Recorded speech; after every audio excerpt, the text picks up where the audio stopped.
नमस्कार। सत्य हिंदी में आपका स्वागत है। मैं हूं प्रभाकर मणि तिवारी। अगर आप खाने पीने के शौकीन हैं तो मालदा जिले के आमों के बारे में आपने जरूर सुना होगा। सामाजिक जीवन और रोजमर्रा के खान पान में इन आमों की जो स्थिति है, मालदा जिले की सियासत में गनी खान के परिवार की भी वही स्थिति है। पश्चिम बंगाल में तीसरे चरण में जिन 4 सीटों पर मतदान होना है, उनमें उत्तर बंगाल में मालदा की इन दोनों सीटों के अलावा मुर्शिदाबाद जिले की 2 सीटें शामिल हैं।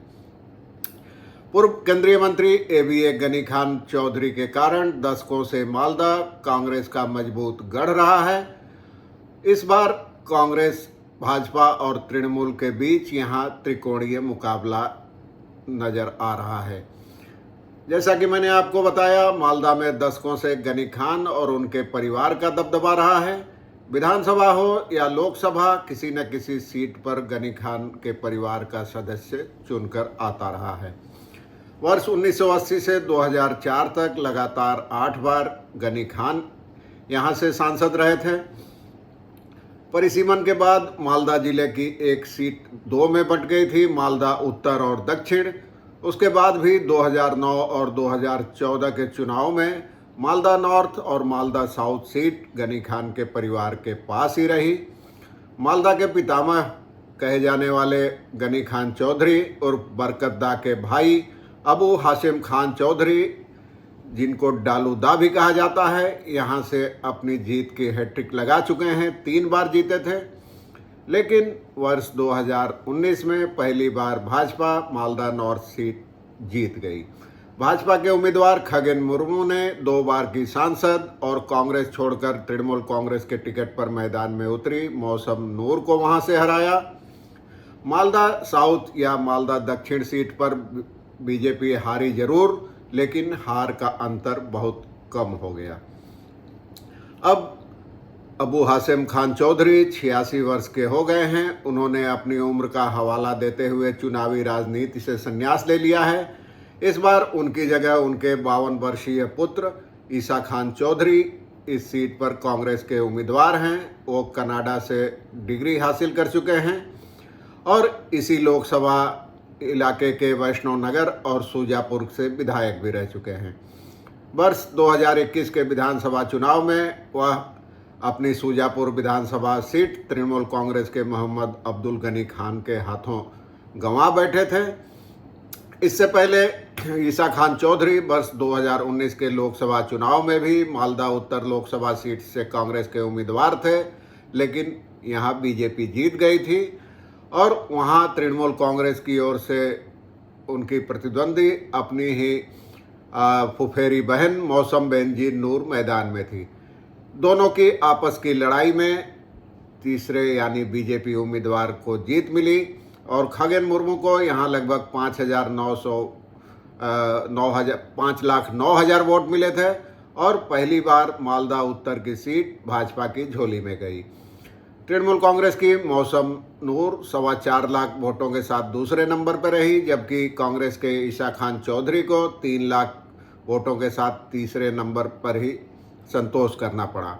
मालदा दक्षिण लोकसभा सीट से भाजपा ने इस बार भी पिछले उम्मीदवार श्री रूपा मित्रा चौधरी को मैदान में उतारा है। वो जानी मानी समाज सेविका रही है। वो इसी लोकसभा क्षेत्र के इंग्लिश बाजार विधानसभा सीट से विधायक भी रह चुकी हैं। भाजपा ने इस बार मालदा की दोनों सीटें जीतने के लिए पूरी ताकत लगा दी है। बीते 26 अप्रैल को प्रधानमंत्री नरेंद्र मोदी भी पहली बार इस मुस्लिम बहुल सीट पर रैली कर चुके हैं और यहाँ, जैसा कि मैंने आपको पहले ही बताया, तीसरे दौर में 7 मई को मतदान होना है। वर्ष 2019 में भाजपा ने कांग्रेस के इस अभेद्य किले में सेंध लगा दी थी। अब पिछली बार वहाँ ईसा खान उतरे थे, उन्होंने इस बार अपनी सीट बदल ली है, दक्षिण मालदा से मैदान में हैं। उनकी भतीजी मौसम नूर भी यहाँ से उम्मीदवार थी, लेकिन इस बार उस सीट पर यानी मालदा उत्तर सीट पर गनी परिवार का कोई भी सदस्य नहीं है। मालदा की सीमा बांग्लादेश से जुड़ी है, माफ़ कीजिएगा, मालदा की सीमा बांग्लादेश से जुड़ी है, इसलिए घुसपैठ यहाँ की बड़ी समस्या है। घुसपैठ करने वाले सीमा पार कर मालदा से मुंबई और दिल्ली जैसे बड़े शहरों तक जाते हैं। कई लोग मालदा में बस जाते हैं और यहाँ वोटर भी बन चुके हैं। मोदी ने यहाँ घुसपैठ का मुद्दा उठाया था और इसके लिए तृणमूल कांग्रेस को जिम्मेदार ठहराया था। मालदा उत्तर में करीब 3 लाख से ज़्यादा मतुआ वोटर भी हैं। यह लोग कई साल से भारतीय नागरिकता की मांग कर रहे हैं और भाजपा ने इन्हीं वोटरों को ध्यान में रखते हुए चुनाव से ठीक पहले संशोधित नागरिकता कानून यानी सीएए लागू करने का ऐलान किया था। राजनीतिक विश्लेषकों का कहना है कि मालदा में तृणमूल कांग्रेस और कांग्रेस के बीच अल्पसंख्यक वोट बैंक का बंटवारा होगा तो भाजपा को इसे फायदा होगा। इससे पिछले चुनाव में भी इसी कारण उत्तर सीट पर खगेन मुर्मू जीत गए थे भाजपा के। मालदा उत्तर लोकसभा इलाके में 93.65% ग्रामीण और 6.35% शहरी आबादी है। इसके अलावा अनुसूचित जाति के 23.44% लोग हैं और अनुसूचित जनजाति की आबादी 10.13% है। वर्ष 2009 में भाजपा का यहाँ मत प्रतिशत 6.67% था, जो 2014 में बढ़कर 15.39% तक पहुँच गया और 2019 में पार्टी ने सभी को चौंकाते हुए अपने वोटों का प्रतिशत बढ़ाकर 37.61% कर लिया। और ऐन वक्त पर माकपा से भाजपा में आए खगेन मुर्मू ने गनी खान परिवार की तृणमूल प्रत्याशी मौसम नूर को 85,000 वोटों से शिकस्त दे दी।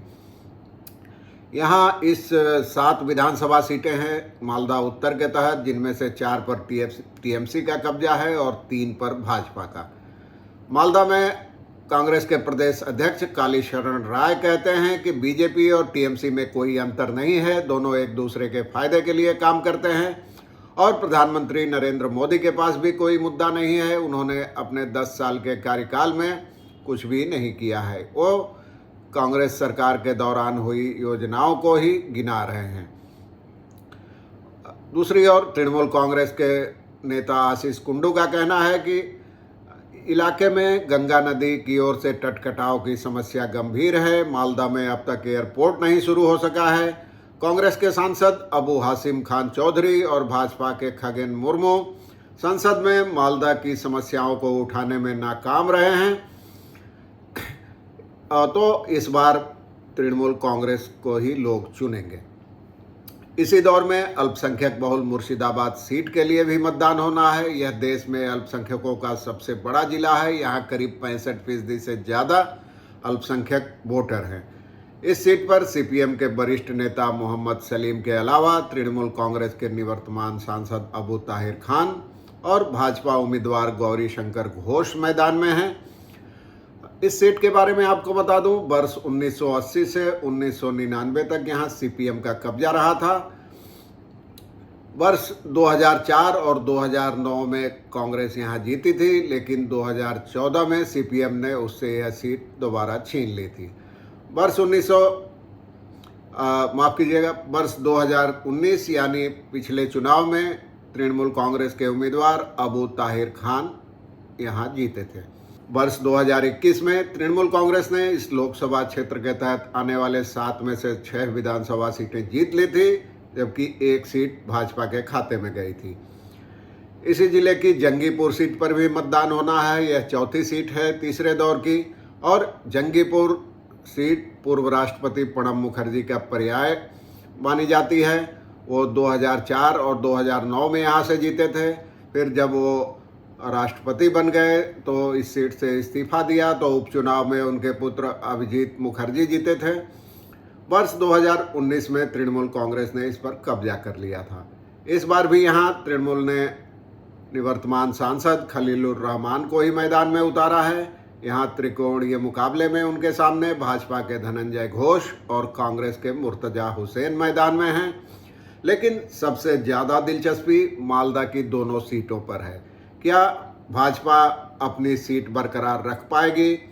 क्या वो मालदा दक्षिण सीट भी जीत जाएगी या फिर तृणमूल कांग्रेस दोनों सीटों पर कब्जा करेगी? लेकिन सबसे बड़ा सवाल यह है कि क्या गनी खान की विरासत बरकरार रह पाएगी या उसका यह किला, कांग्रेस का किला, पूरी तरह ढह जाएगा।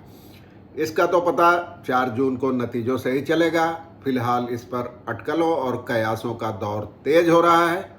आज के लिए बस इतना ही। धन्यवाद। नमस्कार।